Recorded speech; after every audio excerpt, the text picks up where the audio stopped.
Yeah, we are still looking at we are going to call this the trading cycle. Trading cycle for both the manufacturer and the retailer. Now, we were saying our resident entrepreneur Sue wants a business to grow fast. And I mentioned that this wheel is turning.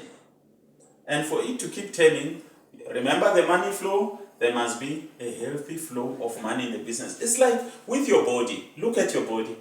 If your blood circulation is not well, if you bleed or the circulation stops, what will happen? So tell me, if the blood circulation stops and your blood is no longer circulating, what happens? The heartbeat will stop. The heartbeat can stop. There will be serious health complications. The same with the business. Once money stops circulating, there's a problem. What can stop? Sue, I want to hear from you. What else can disturb the flow of money here? We talked about the poor debt collection, owner not well qualified, well versed, experienced in the area of sales and marketing. What else? Failing to pay your expenses. Failing to pay your expenses. Yes, and sometimes with electricity bills, energy costs being so high, you might fail to pay your expenses. They can become too high and the business is no longer able to pay because you are not collecting. What else? Let me help you. Wrong stock. Not knowing if your marketing is not strong. Not knowing the needs of the customers.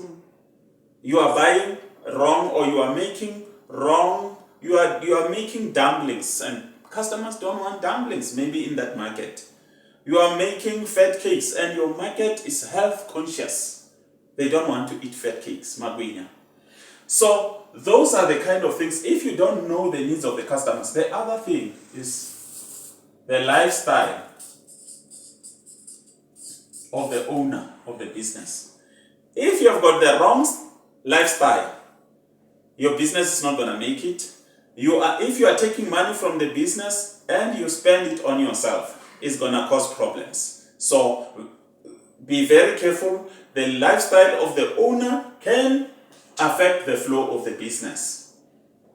And the qualifications of the owner, managerial experience, all those kind of things. Poor training of staff, production, many mistakes, many defects in the products can cause the business not to run very well. Remember, this is the belly, the balance sheet. Do you remember there are those? I said the top part of the simplified balance sheet that we did is like the dead part of the business. But the bottom part, where you've got your stock, your debtors, your cash, and you've got your creditors, this cycle, this is the bottom part. This is what I'm analyzing. It is the living part. It's like the engine of the car. With the car, the entire body is like dead, but the living part of the car is the engine. It is what makes the car to keep running. This is the bottom part of the business. So now, these are just some of the things that can make the business not to go well. Some market factors can be competition. Your competition is too strong. Maybe it's a kind of business, in like cleaning, your cleaning kind of business, even your bakery, the entry barriers. I can wake up and say I'm a cleaner. I can wake up and say I've got a car wash with a bucket and a sponge to wash the car. The entry barriers are too low.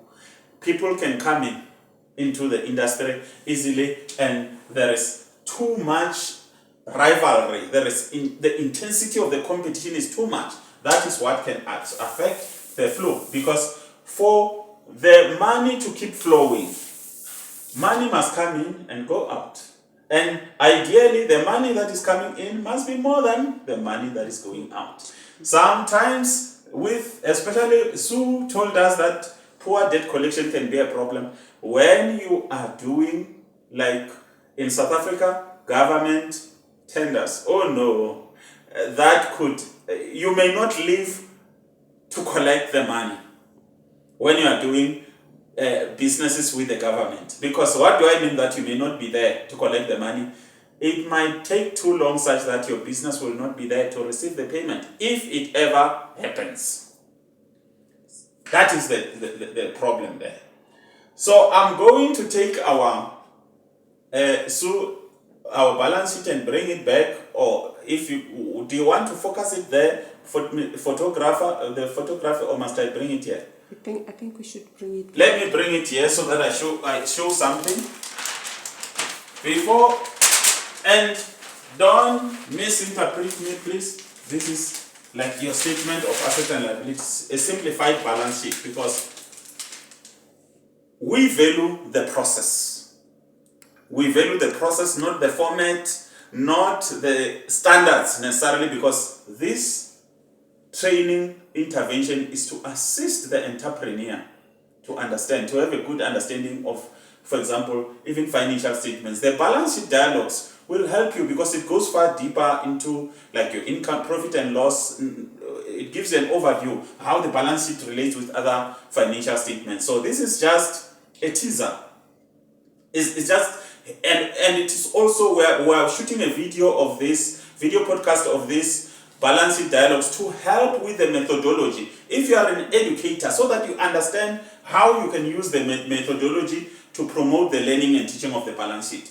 Now, I was analyzing this part, the lower part of the balance sheet, but this upper part, there are some things that I want to say, which is important. What do I want to say?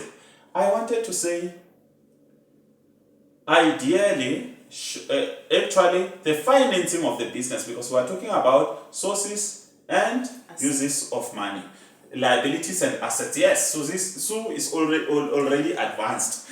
Okay,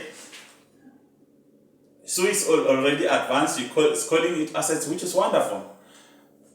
Ideally, this is what must happen. Short term must finance short term. When you raise money, you are raising money to finance your business. And long term must finance long term. You must never do this. You must never take a long term loan and finance short term assets. You must never take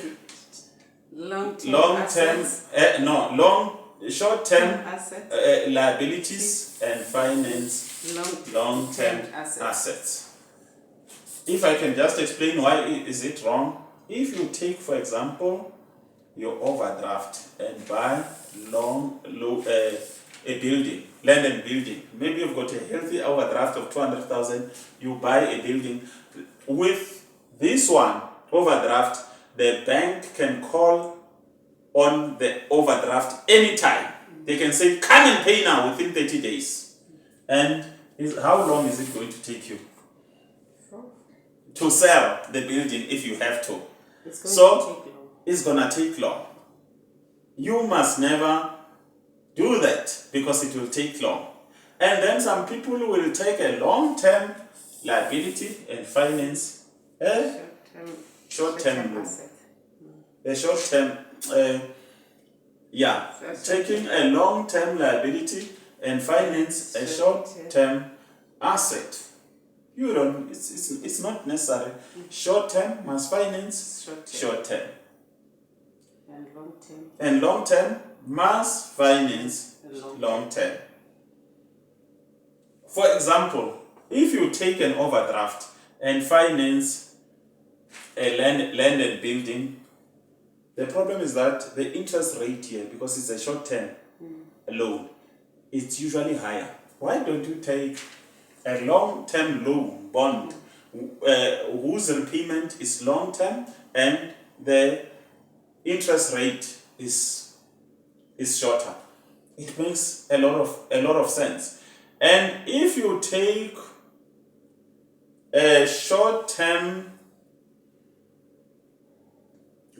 short-term asset and finance a long-term asset, you are depriving the business of cash, because where will the money for stock come from? You want to say if you take a long-term liability and finance A short-term short-term asset. asset. It's a problem. Okay. If you take, I actually want to say, if you take a short-term liability, you finance a long-term, Assets. it's a problem because here you need money. There's a lot of money that must work. Movement of money. Movement of money. And for you to come here and start selling, what is it? If you start, you are short of stock and you want to say, or your debtors say, creditors say, pay us now. You cannot. It will take, how long will it take you to sell property? Maybe even a month, even 3 months. 3 months. 3 months on average. After 3 months, it's then that we can go back and reevaluate the So properties. the point that I want to make is that you need money now. It can even go more It than doesn't that. need to be tied. It can even go beyond 3 months, depending on the condition of the market Yes. at that time. So these are the important considerations. One other thing that I want to come to, when I do business skills training workshops, many entrepreneurs will ask, why is my own contribution considered a liability? Why is your own contribution, your savings, why is it classified as liability?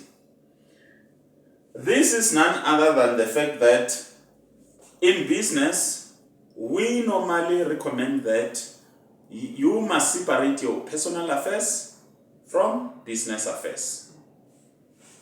You must separate your personal and business. Meaning that you must have your own income in the form of salary and profit share. You must have your own expenses. And you must have your own account, business account. And the business as well must have its own business account. It must have its own income in terms of sales, and it must have its own income in terms of profit that you have reinvested in the business. There must be business expenses, of which, if you are working actively in the business, you must be a part of. You must be a part if you are working in the business. So that is a very important consideration. Do not mix the two things. And the other thing is that take care of the business and the business will take care of you. Your lifestyle. Remember, one of the causes of cash flow problems is the lifestyle. Now, we want to bring things to a conclusion.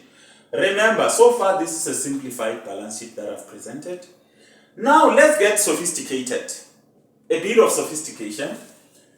And here, remember, if you know a cow, even if I show you a cow lying on its back, upside down, you will know it is a cow. Even if I show you a cow that is standing upright on its 4 legs, you will know that it's still a cow.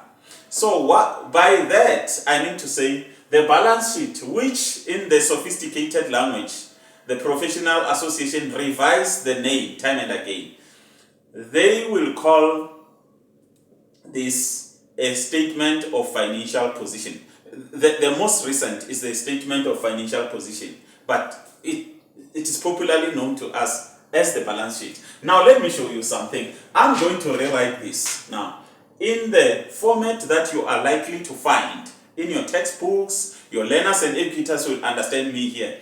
The format that is used in your textbooks. Now look at this. They will start with it usually comes, it will say assets. And then it say non-current assets. In other words, long-term assets. Non-current assets. These are long-term assets. What do we have? We've got your mixer at 5,000. Very easy. We have got what? Gas oven. Oven just like your equipment. This is your equipment, you can put it that way. 10,000. What else do we have? Land and buildings.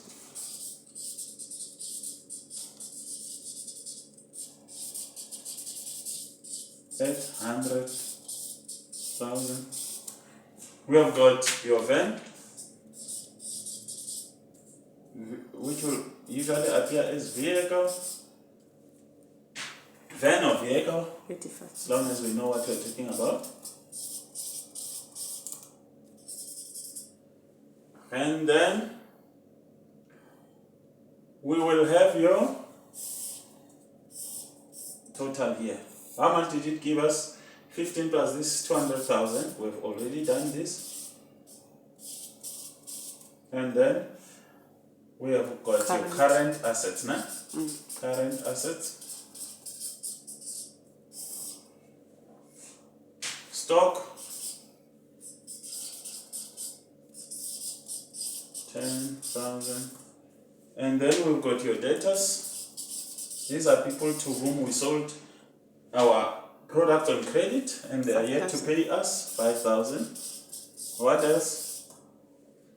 We have cash. Cash. 15,000. And our total, this is total like non-current assets. This is total Current asset. total current assets. Actually, I can just say, yeah. Anyway, how much? 30, nah? 30,000. And then we will now have equity. No. Total assets. Total assets. How much? This is 230. 230,000. Now look at this. This usually comes below there. I can do it. I can just pick it up so that I can put this underneath this.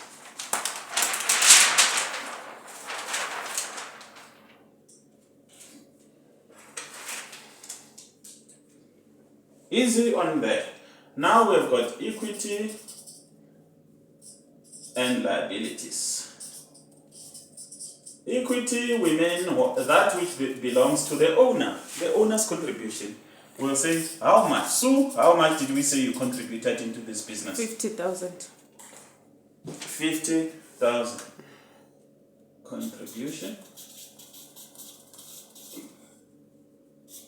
50,000. And remember, this is not corporate accounts. We are talking about like a owner managed business, because the owner, we don't have shareholders. We've got 100% shareholder, who is the owner. And then equity and liability. Remember, we start with non-current. Same process. If you look, no textbook, no memorization, because it's part of what we do. This is practitioner's approach. Loan from and then we've got non-current liabilities, own contribution. We've got what? Bank loan. How much? 70. 70,000. And then loan from family. Do we have that? You must read what we have, remember? Do we have that? Yes. Oh, that is loan or bank. It's a loan. There's no bank loan. Loan, family.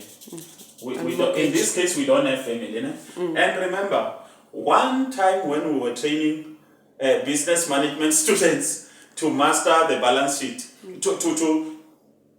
to look after small businesses at the gate of an academic institution, one learner was supposed to prepare a business plan. And the learner came to the mentor and said, I cannot finish my balance sheet because informal trader doesn't have land and buildings.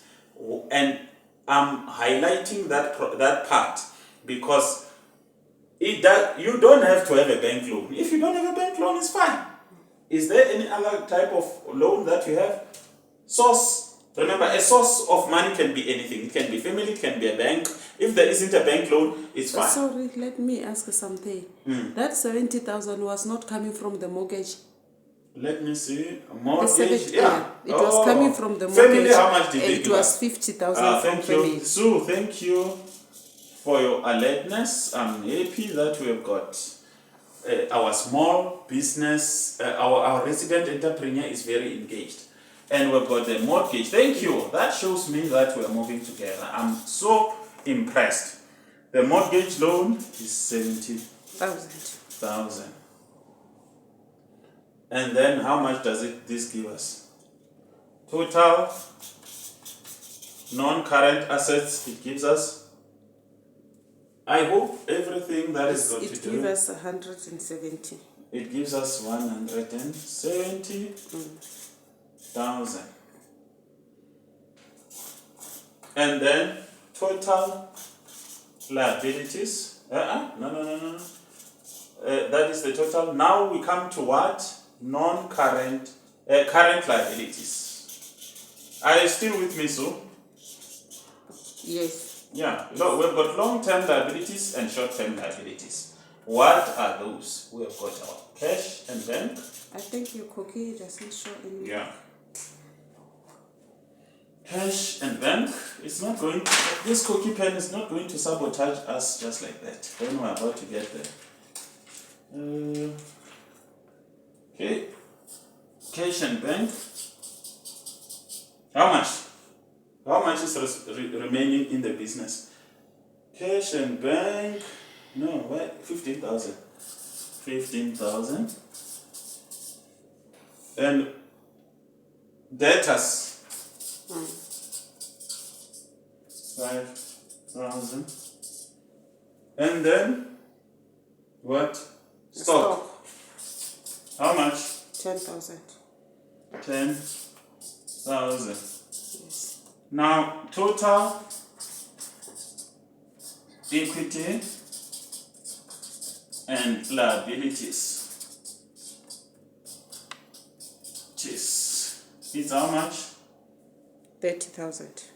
No, we'll take. Oh, total. No, total current asset, ne?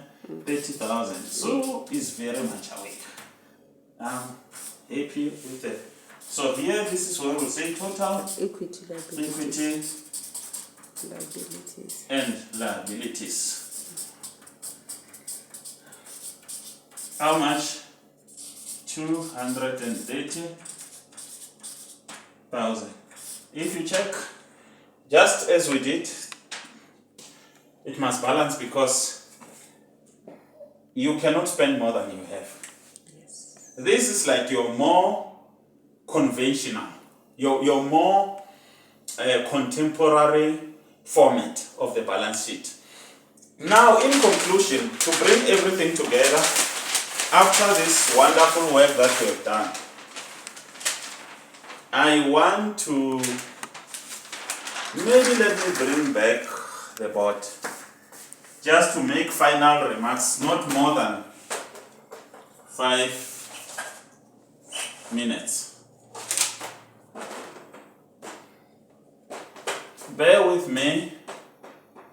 Take in some more.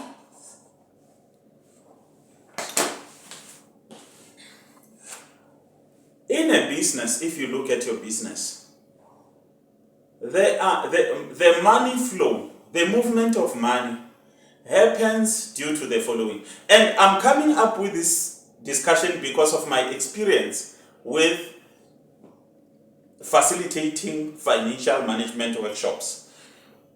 People will ask, you will often see people not understanding categories of transactions. I've had somebody fight with me when we were busy with a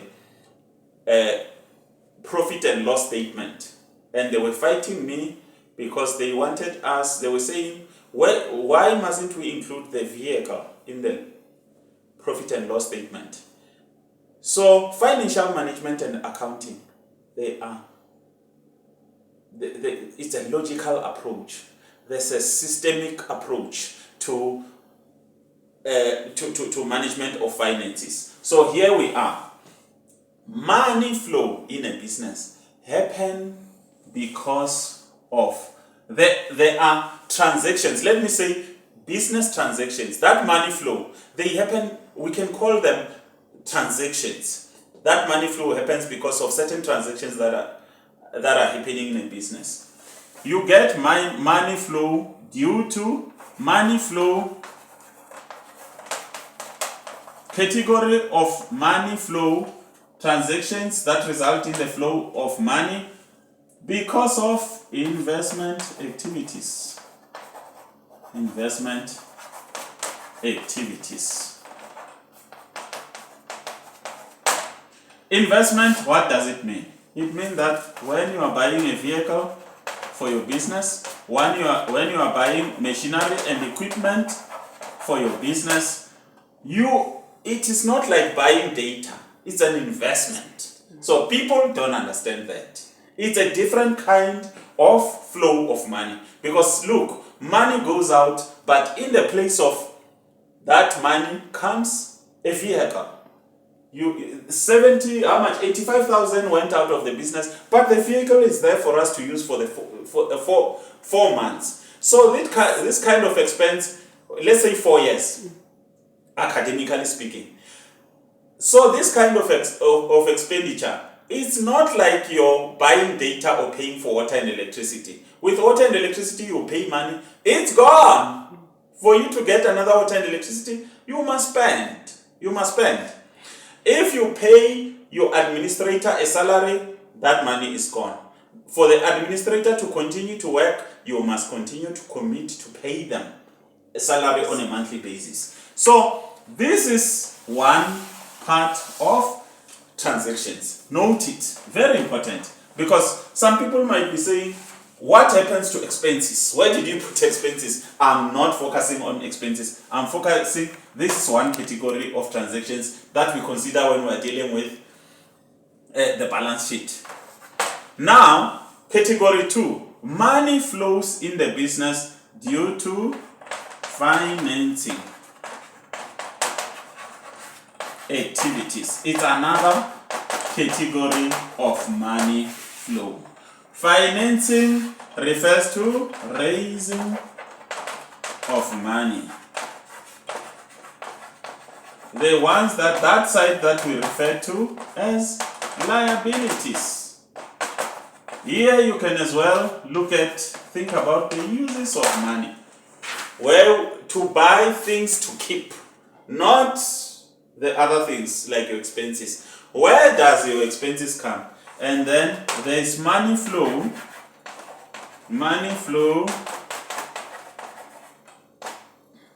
due to trading activities.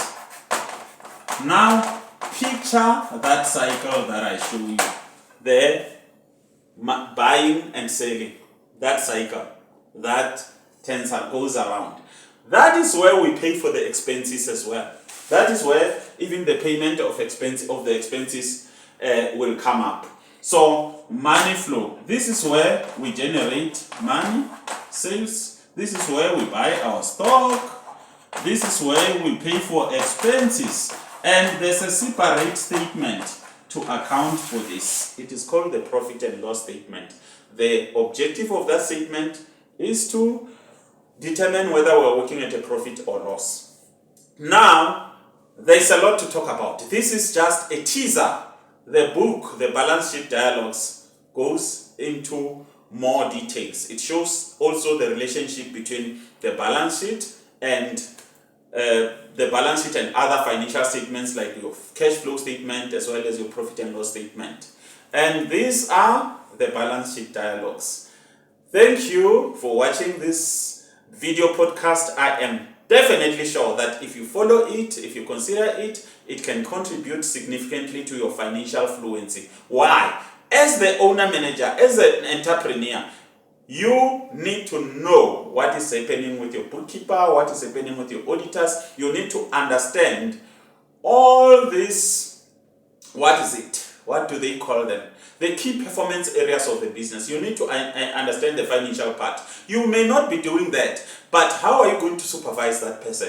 As I mentioned, I've come across many entrepreneurs in dire straits. Why? Because the bookkeeper has been keeping the books, they've been keeping everything at their home office. All of a sudden, they've gone to ground. They are nowhere to be found. At the same time, the revenue services have now presented a bill of millions of rands to the entrepreneur. The entrepreneur doesn't know where it's coming from. Why? The tax practitioner, the accountant, the auditor has been doing their own stuff, and the entrepreneur had no idea what was going on. So you need to understand enough to be able to engage with your tax consultant, your auditor, your bookkeeper, whatever you call them, so that you can supervise and manage their activities. Because at the end of the day, when the business fails or succeeds, it fails and succeeds based on your decisions. And for you to make well-informed decisions, you need to have information. This is the kind of information that you need to be able to run your business successfully. Thank you very much. That is the end of the Balance Sheet Dialogues. Go and get that book.